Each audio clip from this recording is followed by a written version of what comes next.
the willingness of all Americans, men and women, young and old, to serve in the Peace Corps. There can be no greater service to our country and no source of pride more real than to be a member of the Peace Corps of the United States. I know Richard was in the Peace Corps in Nepal when he was younger, and that was transformative for him. My name is Richard Rothman. My occupation is a designer, and I'm 81 years old.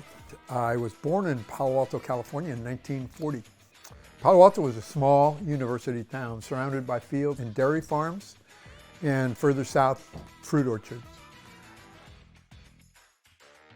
I just had graduated from Stanford, and the Vietnam War was raging. It was 1966. It was a horrible war. A lot of my friends were going off to war and getting killed. I'd made it through the draft when I graduated, and I wanted to do something in public service, an alternative to going and shooting people in Vietnam.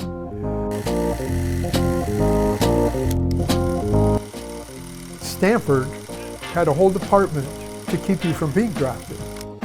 And so they kept all the students who came from all over the country registered with their selective services from their own towns and counties, and got me student deferments until I graduated.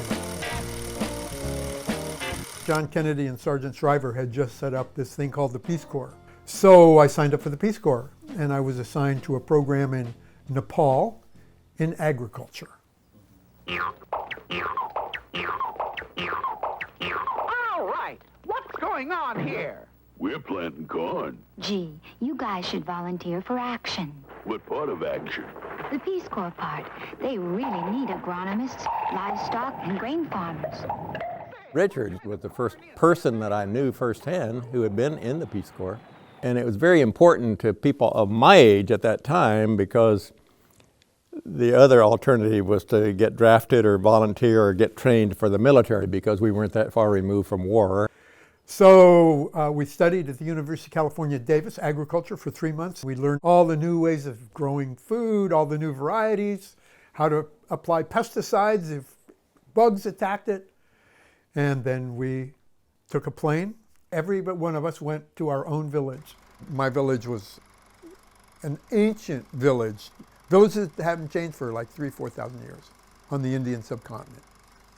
There were very few cars in Nepal at that time, but they had rickshaws, and most people got around on foot. The villages had been scouted before we got there by a Peace Corps representative who would go all through the villages and ask the people if they wanted somebody to come help. And if the villagers seemed enthusiastic and there was a place for the Peace Corps volunteer to live, then they left. And like 6 months later, we showed up. And in a lot of cases, the villagers had forgotten all about that visit, and they were not expecting us. Well, my intention was to help them develop and to introduce what we call in the United States industrial agriculture. High-performing varieties that perform really well with fertilizer and will outproduce the native varieties by 2, 3, 4 times over. So we picked a spot right by the road, and we grew this rice.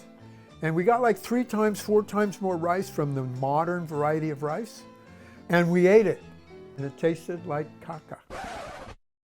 So the farmer had to go to all that trouble, and it was no better. I gave up on bringing this modern, scientific, wonderful world in this village.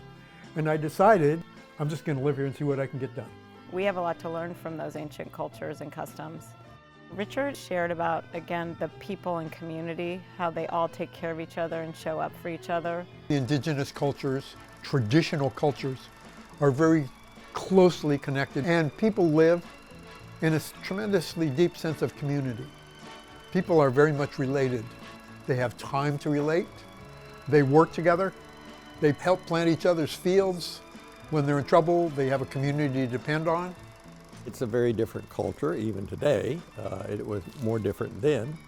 What we knew of as a standard way of living, like people lived in conventional houses and had cars and jobs that were more as people who lived in California would be familiar with. You don't need all the stuff we have to have a good quality of life. When I finished my time in Nepal, in the Peace Corps, I set out for home in a Land Rover to see if that experience in Nepal was unique or whether the rest of the world or any other parts of the world lived like that.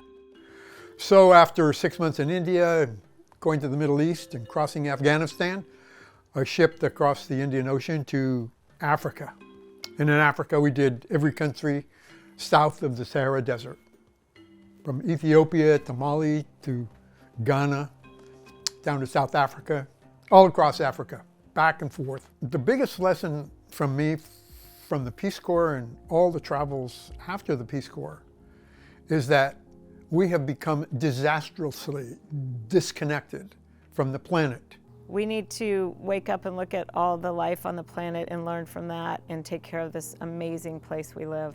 And it's in trouble. Most cultures call it mother. Whichever culture you're in, there's a term for Earth as mother. And the Earth is our mother. And we're destroying our mother. We're disrespecting our mother. All you have to do is look at climate change. We're going ahead with it. Nobody's doing much about it. We're saying, oh yeah, it's a big problem.